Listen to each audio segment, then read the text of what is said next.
check out the website jfresh.co.uk. What's good, people? It's JFresh here for jfresh.co.uk. Very excited to be here. Little interview with Nyanda. How are you doing? Hey, what's up, JFresh? I'm doing good. What's popping? I am in a great mood. Yeah? Because good. You're here. I'm excited about dancehall music, especially people who come over to the UK from Jamaica with new music to promote, doing festivals, doing gigs. It's an exciting time for you. It is. It really is. I'm embarking right now on my first ever solo project, so it is exciting for me. A lot of my fans know me from Brick and Lace. So, just stepping away from the group, reintroducing myself to everybody, it's exciting. I love it. And today's been a long day already of press reviews and interviews and stuff. So your fans want to know about hustle mode and ultimate hustle mode. What's the difference between the two? Hustle mode and extra hustle mode. Extra hustle mode, okay. What you said, from we go hard and done. That's how we gotta do it, you know what I mean? Like, a lot of coffee, a lot of Red Bull, just keep it going. The thing is, like, for me, the passion of the music is what drives me, and so I'm all about, like right now I have Slippery When Wet already in my mind. I'm thinking, okay, what's the follow-up record for that? You know what I mean? So I always have to be thinking, on to the next one, you know what I mean? So yeah.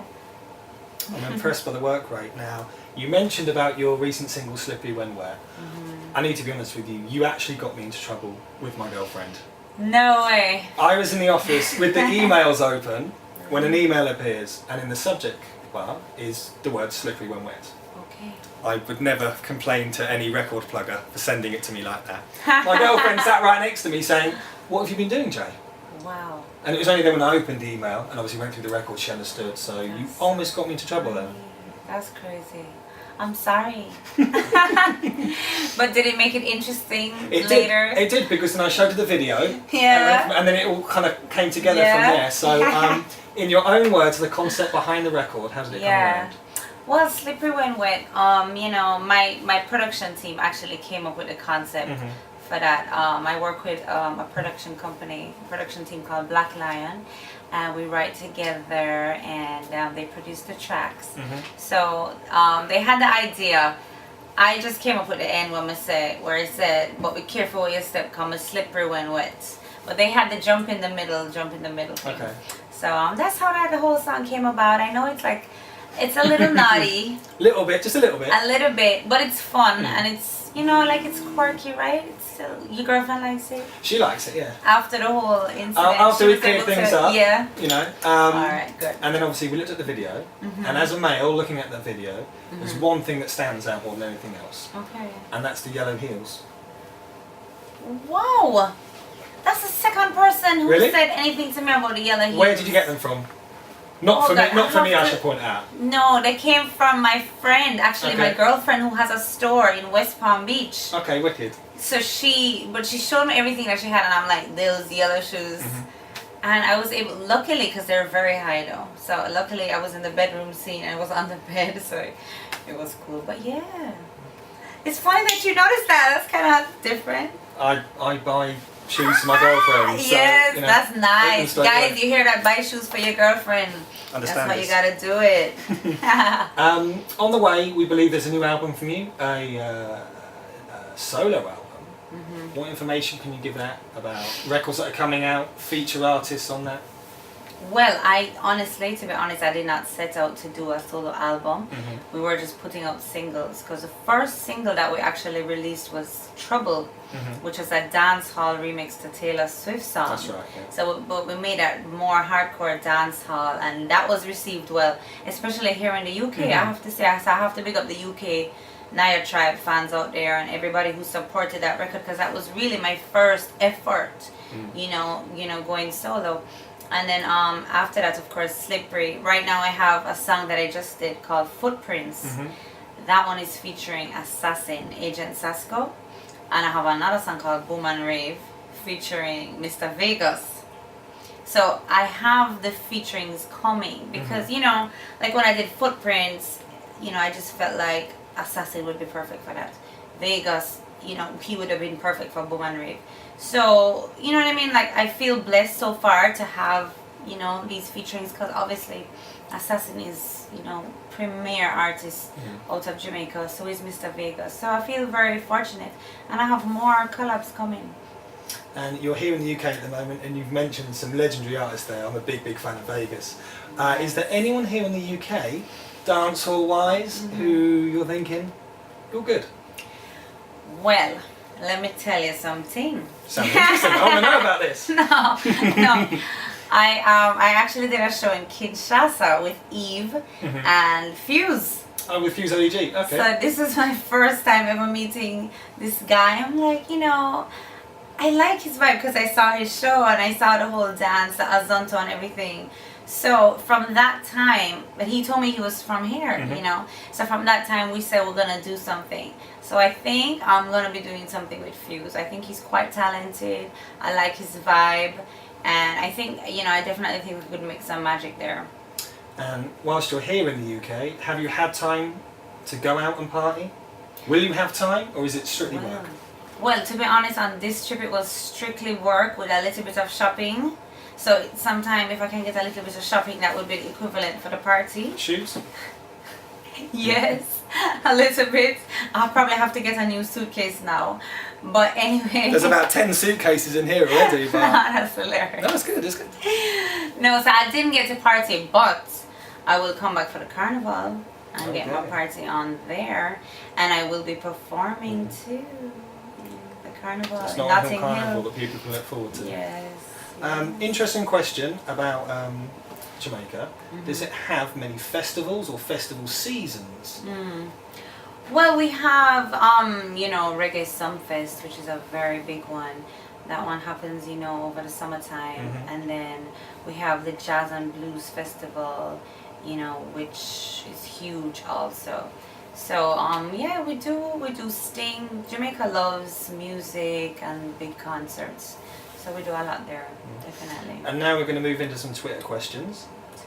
For yourself at Twitter, the address is at NyandaBNL. For myself at JFreshOfficial, and I always say these are questions from people, they're not for me. So if it's anything a little bit, you say the disclaimer I'm putting out it's there. always a disclaimer I put out early, so you know it's that not hasn't come me from asking. Exactly. No. First question is from Hannah Chapman saying, "Do you prefer working on your own or with your sisters?" Oh my God, that's crazy. That's not from me. I should point out again. That's from Hannah Chapman. It's a good question though. Right now, I'm loving working alone, to be honest. And it's funny because I am working with one of my sisters a lot, Tasha. Because my other sister is in Jamaica right now, so I do work a lot with Tash.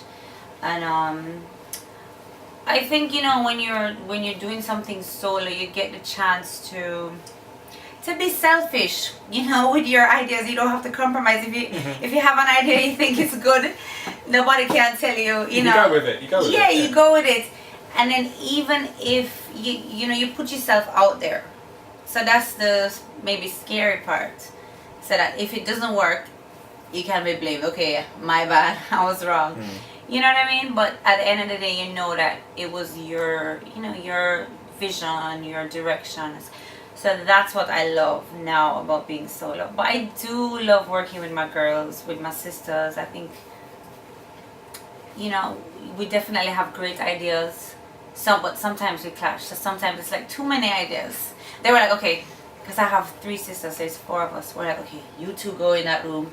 We 2 will go in this room. Or, you know what I mean? So it can get crazy. But right now, I'm loving solo. And I would have to say. Creatively, all your ideas, you can run with it. No Yes. arguments. I argue with my 2 sisters a lot. We don't make music, but we argue a lot. So I imagine sometimes. Can you imagine? The Oh my arguments God! are And a bit crazy. then worse, you know, when we grew up in Jamaica, it was the 4 of us in this bedroom. All of us shared a room, you know, bunk beds and two twin beds. So it was like, enough of you guys. Let me spread my wings a little bit. I love you, but You need your own space. Yes. You need your own space. I love you from a distance. Next question is from Claudia, saying, which song did you help to write for Christina Aguilera? Oh, that song is called Around the World, and that song is on her Lotus album. That one was produced by Super Dupes. So yeah, we can imagine when we got the call that said, you know, Christina wanted the song. That's a big phone call. Yeah, so you know, that, for us that was a big deal because we did write that, All the Sisters, you know, and that was exciting for us. But we've written with other artists, but of course Christina, I've been a fan of her for a long time, from Stripped album. And It was a good time. Yeah. And the last Twitter question is coming from Liliana Ferreira. I hope I said that right. It's her question is the Jamaican music industry a difficult industry to break into, and if so, why? The Jamaican industry easy to break into. I think it's harder for females. I think because it's very male dominated industry. So, but you have to be able to know, so when you're going in, you have to be able to go toe to toe with these male artists, because they're very good, but they set the standard, they set the bar very high. And you know, so when you do get in and they do give you your props, then you know, say, all right, you have your stamp of approval. You've earned it now. Yeah, you know, that make you feel extra good to know that, you know, they give you that ratings. So yeah, but I think with anything else, you know, it's hard work, it's determination, and just perseverance. You know, that's how life is. Yeah, you can do it. Okay. Liliana, you want to come into the Jamaican scene? Jump on a rhythm with you and put something together. Let's do it.